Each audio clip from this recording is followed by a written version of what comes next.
What's up YouTube? Have you wondered how to use the gradient tool in Affinity Designer? Well, that's what we're here to talk about today.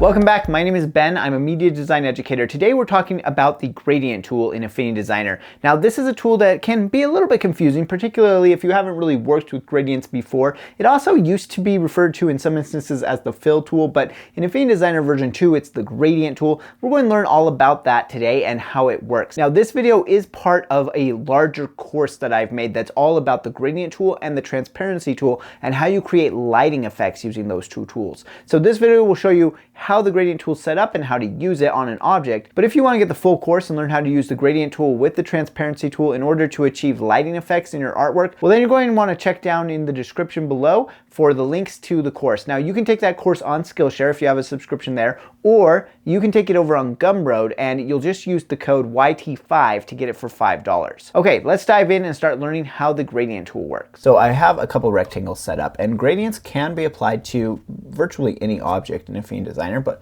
we're just going to use these rectangles so that it's easy for us to see what's going on. Let me go ahead, I will select this. So I'm using my black arrow tool and I'm going to click on the rectangle that I want to apply a gradient tool. So now it's selected. Then I'm going to go over and just over halfway down on the left hand side, I'm going to find my gradient tool. It looks like a gradient with a line running through it. And so we can click on that, and now we have our gradient tool. And the way the gradient tool works is you click and drag to set up a gradient. So you can do this in pretty much any direction. So if I click here and drag, I'm setting up a gradient going across here horizontally. And I can hold down Shift to keep it straight, or I can go at an angle like this. And you can adjust these points to get the gradient going in the direction that you want. And let's talk about a couple of important things to note here. I'm going to drag these back down to the middle so that this gradient is running evenly through the entire rectangle. But on each end we have what we call a stop. So there's a little circle, and in that circle is a color. And that color says at this point we want the gradient to be this color. So when we start out, there's one on each end, and there's also a little line in the middle. So you can see this here, and when I hover over it I get a double-headed arrow, which means I can slide that. So I can slide it this way and I can slide it that way. And as I do, it changes where the blending of the two colors is happening. So we're going to go ahead and change these color stops so that it's a little bit more obvious what's happening. On the left-hand side, we'll keep it at this blue, but on the right-hand side, I'll click on that dot,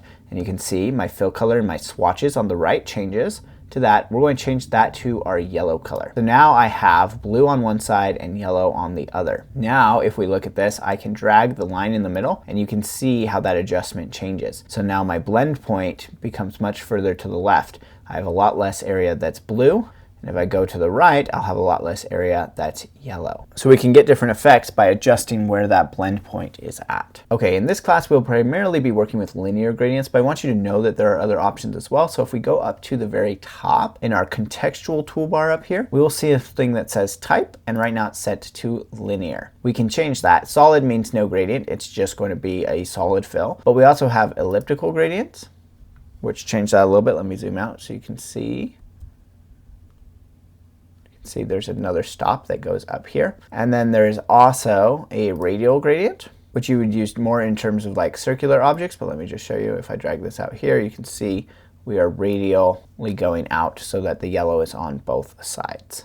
There's a conical gradient, which basically allows you to create a cone. It doesn't work very well inside of a rectangle. And there's bitmap, which allows you to put in an image as kind of the fill of the object. For us, we just want linear right now. We're going back to linear. And now we want to know how to add other colors into this. So blue to yellow is all well and good, but what if I really want some other colors in here, if I want more of a rainbow feel? So if I want to do that, I can just click on the line. And whenever my arrow has a little plus by it, it means I will add a stop when I click. So I click here, I'll add a stop. And what it starts out with is whatever the color was in the gradient at that point is the color that's in there. But we can change that to whatever we want. So let's change that to red. Now you can see I'm getting blendings of purples and oranges. And I have this stop over here, and I have another place where I can adjust the blend. Okay, so there's going to be one of those in between each one. Say I want to add another one. I can come here. Instead of orange, I want that to be green. So now I have a green in the middle, and you can see that where red and green are starting to blend together, we're getting kind of this brownish, blackish color. And that's how the gradient tool works. It's basically all based around where you put your stops, what colors you put into there, and then what you adjust the blending to. So now we know how the gradient tool works. We are going to see how it applies in an actual scenario in a future video, but in the next video we'll learn how the transparency tool works. Okay, I hope you enjoyed learning how the gradient tool works. Again, remember, if you want the full course that this video comes from, then you're going to go down in the description and click on the links either for Skillshare or for Gumroad. Okay, thank you so much for watching, and I will see you in the next video.